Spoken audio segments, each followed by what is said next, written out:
कहानी की शुरुआत करते हैं। इस कहानी का नाम है हमारे प्यारे लाला भैया। लाला भैया वृंदावन की एक जानी मानी हस्ती है। अब आप पूछेंगे कि हम ठहरे भोपाल निवासी लाला भैया को कैसे जानते हैं। तो भैया हम आपको बताए दे कि इनका और हमारा काफी निकट का संबंध रहा है। हमारी पड़ोस वाली गली के मकान नंबर 42 में जो गुप्ता जी रहते हैं ना, उनके ठीक सामने वाले घर में जो नए किराएदार आए हैं, अरे अपनी राधा बिटिया एंड फैमिली, बस उन्हीं के फूफा के चाचा के बुआ के मासी के पड़ोसी है ये। अभी पिछले महीने आए थे, तभी से यही है। और अब हमारे मोहल्ले की आन बान और शान सब इन्हीं के हाथों में है। अब लाला भैया के बारे में हम और क्या ही बताएं। उनकी तारीफ करना तो मानो सूरज को दीपक दिखाने बराबर है। जब वो चलते हैं ना, तब आए है लगता है हड्डियों का ढांचा कपड़े पहने चला आ रहा है। उनकी आंखें उनकी आंखें जैसी होती है वैसी ही है? और उनके बाल, उफ, उड़े जब जब जुल्फे तेरी, माँ कसम ये गाना उन्हीं पर फरमाया गया होगा। हाँ सच कह रहे। ऐसी रेशमी घनी जुल्फों में जब यूं करके वो अपना हाथ घुमाते हैं ना, तब हसीनाएं भी पलट पलट कर देखती है। इसीलिए तो राधा दीदी के शादी में इनका रिश्ता भी पक्का करवा दिया गया है। लाला भैया की कई खूबियों के बीच उनकी एक खूबी और भी है, और वो ये कि लाला भैया रात में जो भी सपना देखते हैं ना, अगले दिन वो सपना सच हो जाता है। हाँ, अब कल परसों की बात ले लीजिए। इधर लाला भैया को सपना आया कि बाजू वाली राम दुलारी मौसी के कमर अकड़ गई, और उधर अगले दिन मौसी की खटिया का पैर डगमगाया और धड़ाम से मौसी जमीन पर। भगवान की असीम कृपा है लाला भैया पर। मगर इस बार इस वरदान के चलते लाला भैया बड़ी मुसीबत में आ गए हैं। वो हुआ यूं कि हमेशा की तरह कर्राटे मार लाला भैया ऐन मजे से कोई सपना देख रहे थे, और सपने में उन्होंने देखा कि एक ढोंगी तपस्वी का भेष बनाए उनके घर आया है। होना क्या था, अगले दिन सच में एक तपस्वी हमारे मोहल्ले आया। अब मोहल्ले में ऐसा कौन था जो लाला भैया को ना मानता हो।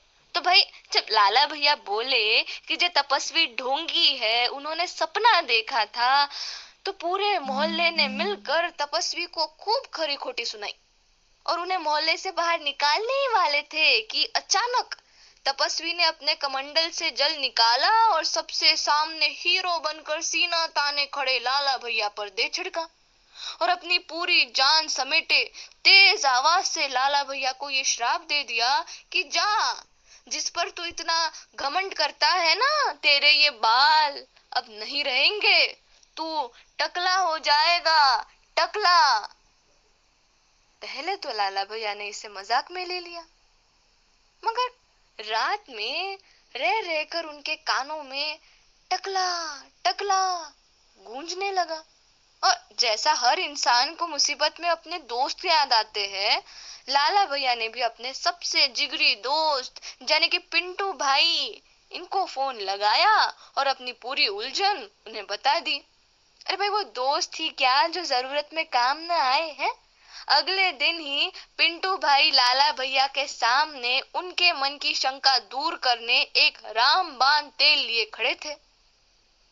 अरे लाला भैया, no fear when Pintu is here, हैं? ये तेल देख रहे हो आप? ये कोई ऐसा वैसा तेल नहीं है, पहाड़ों वाली जड़ी बूटियों से बनाया गया A1 तेल है। इसे जब अपने बालों में लगाओगे ना, तो इस जन्म में क्या 60 जन्म तक घने बालों की गारंटी है, गारंटी है। ये देख लाला भैया की आंखें भर आई। उन्होंने पिंटू भाई को गले लगा लिया, और इस भरत मिलाव के बाद पिंटू भाई ने खुद उस तेल को अपने हाथों से लाला भैया के रेशमी बालों में लगा दिया। उस दिन लाला भैया फिर चैन की नींद सोए। मगर ये तपस्वी की श्राप की सच्चाई थी या तेल की झूठी गारंटी, लाला भैया के बाल धीरे धीरे उनका साथ छोड़ रहे थे। और देखते ही देखते वो दिन भी आ गया जब लाला भैया पूरी तरह टकले हो चुके थे। लाला भैया गुस्से से पिलपिला उठे। पिंटू भाई की तो मानो शामत आ चुकी थी।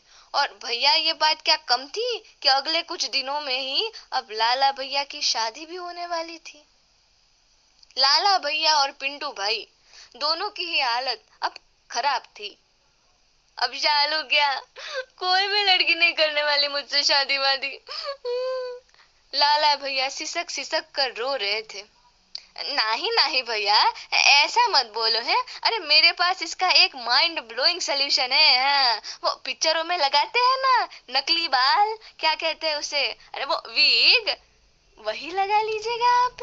हैं, किसी को पता नहीं चलेगा, सब अच्छे से हो जाएगा। और कुछ दिनों बाद आपके बाल तो वापस आ ही जाने हैं। है भैया, है कि नहीं लाजवाब आइडिया? पिंटू भाई अपनी चतुराई का नमूना पेश कर खुद पर ही नाज कर रहे थे। तभी लाला भैया बोले, कैसी बहकी बहकी कर बातें कर रहे हो तुम? हैं, हम कन्हैया के वृंदावन से है। हम कभी झूठ नहीं बोलते, ना ही कभी बोलेंगे, समझे? अब तो लाला भैया की डूबती नाव को दूर दूर तक कोई किनारा नहीं दिख रहा था। क्या लाला भैया की शादी हो भी पाएगी या नहीं, जानते हैं इसके अगले हिस्से में। धन्यवाद।